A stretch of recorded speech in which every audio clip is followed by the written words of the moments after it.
I'm going to open in prayer.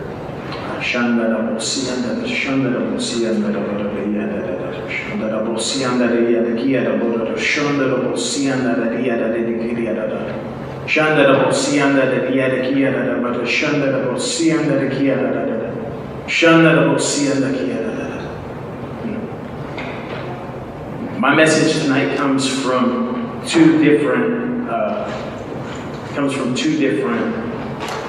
places. The first one is a vision that God gave me in January, where kind of like a vision statement for the year. And for the year, at the very top of the list was helping people overcome poverty and developing royal attitudes. And then secondly, it comes from a place of jealousy. I have to admit, I was jealous.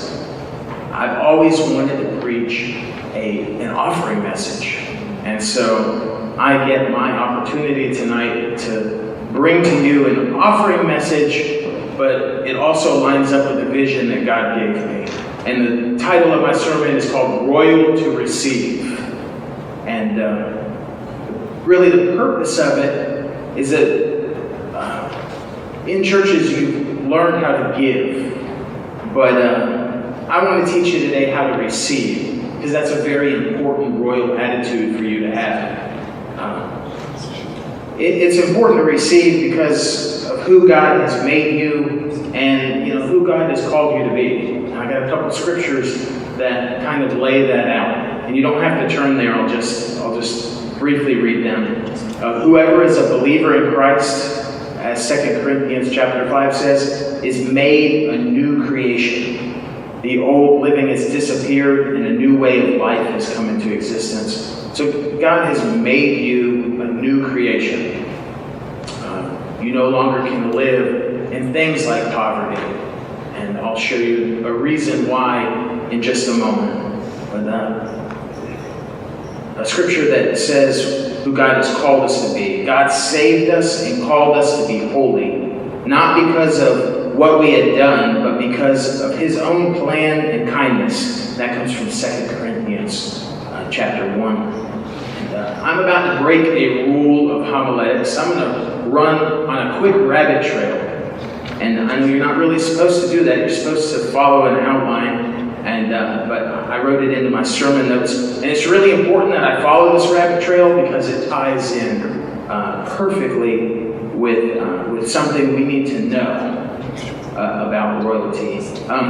When the verse in 2 Timothy says, called to be holy, in the Greek, called is like how you call someone to a feast.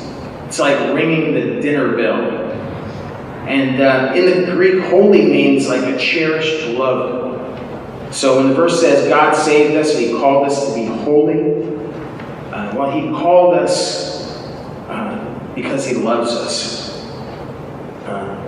God doesn't plan for us to be some kind of like stuffy religious person. A lot of times when we look at holiness, we look at it like it's this reverential thing. And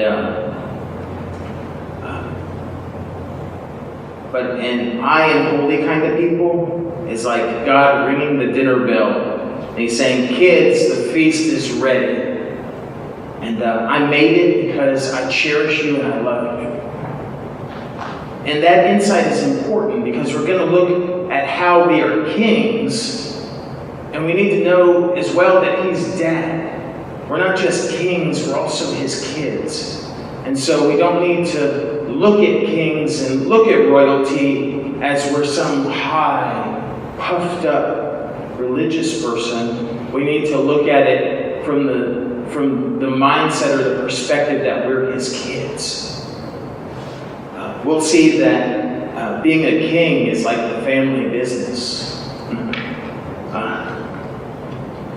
So if you don't remember anything else from this sermon, I just want you to remember this one thing. If you walk away, I want you to remember that you are royalty. In 1 Peter chapter 2, it says in verse 9, however, you are a chosen people, a royal priesthood, a a holy nation, people who belong to God. You were chosen to tell about the excellent qualities of God, who called you out of darkness into his marvelous light. We just finished that class on Bible study. And so I like to look at words now because I'm excited. I can figure out what they mean. And a lot of times they mean just a little bit different than what most of the translations translate them. That word royal, it does mean king. And priesthood, it means we're devoted to Jesus. Sometimes the meanings are a lot plainer than what I thought. And we're about our Father's business. We're about managing sacred stuff. So now that I established that you really are royalty, I'd like to look at a little bit at actual royal receiving. I'm going to make 3 points. A 3-point sermon. Kings receive a kingdom. Kings receive a treasure. And kings receive glory and honor. Let me go over those one more time. Kings receive a kingdom. They receive treasure. And they receive glory and honor. And if you are anything like me, when you look at these things, they all sound like things that Jesus is supposed to receive. Ephesians chapter 5 kind of clears that for us. Imitate God, since you are the children he loves. Live in love as Christ also loved us. We're supposed to imitate Christ. Like I said earlier, it's being a king is the family business. Our dad, God, is a king, the king of everything. And our brother, Jesus, is a king over every king and the Lord over every Lord. The way we know that God was a king is we just have to look at the Old Testament. In the Old Testament, when the Israelites were going through the desert, they established something called a tabernacle. It was like a temporary place, and they would move it from place to place as they traveled. Well, that tabernacle was really a throne room. It was God's earthly throne room, and they would move it from place to place as they went along. It shows us that God really is a king. And Jesus obviously is a king because when he ascended to God's right hand, sitting enthroned. He's on the edge of his throne right now, on the edge of the seat of his throne, just excited, looking forward to coming back again to be with us. And the disconnect that we often have is that we don't understand our relationship as sons and daughters. That's where poverty kind of comes into our life. A lot of times we overemphasize the parts that feed our poverty mindset, like looking at all the verses that talk about servants and bondservants. And we do serve, but we do it from a position of a king. And we have a really high God. And a lot of times we have a worm on the ground kind of mentality. We may go, like on a mission trip, we may go to the dirtiest places. And we may minister to some of the dirtiest people. But positionally, we're still royalty.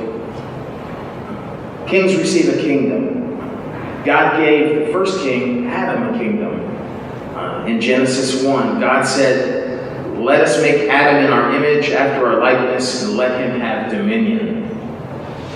Dominion isn't a verb, it's a noun.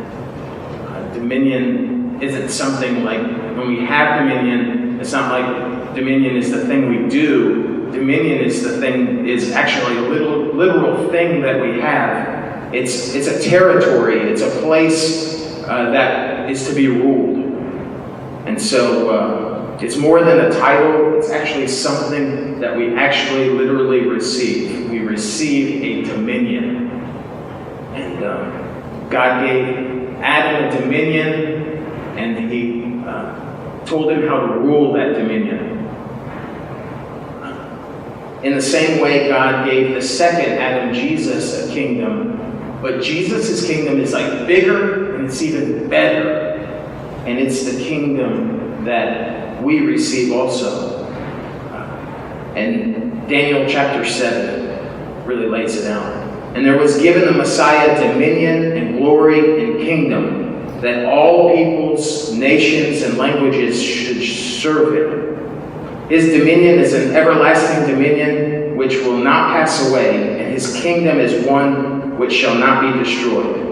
His kingdom is all peoples, nations, and languages. It's a lot bigger than just the garden. It's a lot bigger than just the animals. It's all nations, it's all peoples, it's every language. Ephesians 1 goes on to say, God has put everything under the control of Christ. He's made Christ the head of everything for the good of the church. Christ is the head of everything for us. In Christ we have a kingdom. It goes on to say, and the church is his body. It's made full and complete by Christ, who fills all things everywhere with himself. So that is our dominion. That's the thing that we receive. Every place, every language, every person we come in contact with, we're to fill with Christ. We receive that as our kingdom. Everywhere I find myself, that is my one thing, is to fill that whole space, that whole circumstance, to fill it completely with Christ. It makes me think of when I see a sick person. When I see a sick person, I'm supposed to go fill their circumstance with Christ and bring healing. And when you pray for a sick person, oftentimes they're instantaneously healed. Kings receive a treasure. And here's the one that we all really like, because a treasure always stirs up money. And it would be like the most appropriate one of all of these to bring to an offering message is that kings receive a treasure. But Matthew chapter 6 tells us to not to store up treasures here on earth, where moths will eat them and rust destroys them, and thieves will break in and steal them, but store your treasures in heaven. 1 John chapter 1 says, Beloved, I pray that in all respects you may prosper and be in good health, just as your soul prospers. I have no greater joy than this, than to hear of my children walking in the truth. John prays that in all respects we prosper and be in good health. The treasure includes money, but it also includes things like health and prosperity and favor. And we learned about a lot of those in biblical prosperity, and we learned a lot about those in divine healing. And so, while our treasure isn't just money, kings do receive money. And the treasure we receive relates a lot to the kingdom that we receive. And so if we're about filling every place with Christ, that a lot of times takes money to do. Number 3, kings receive glory and honor. And we're not robbing God of any glory and honor when we receive glory and honor. But the poverty mindset says that we're not worthy to receive glory and honor. It says we're not worthy to wear an expensive jacket unless we find it on sale. It's based on the way we feel worthy or not. A lot of times I like to do my homework, and I'll tell Margie, I said, look, I found this, and it only cost me, but really, I deserve it. I could buy it for full price because of my worth and my value as a king. I deserve to have nice things if I can afford them and I want them. And so it's not based on my identity when I find a good sale. It's not based on my worth. But kings, they receive glory and honor. We are to receive, or we should learn to receive glory and honor Isaiah 43 says, "You are precious in my sight." And that's "my" with like a capital M. "You are precious in my sight, since you are honored and I love you." In Hebrew, that word precious means esteemed, prized, valuable, and costly. And it made me think about heaven, where God paves his streets with gold. And he uses jewels as like brick and mortar to build walls. And we're a much greater treasure to him than pavement or walls. And so you are treasured above gold, and you are treasured above jewels, because he uses those for menial things.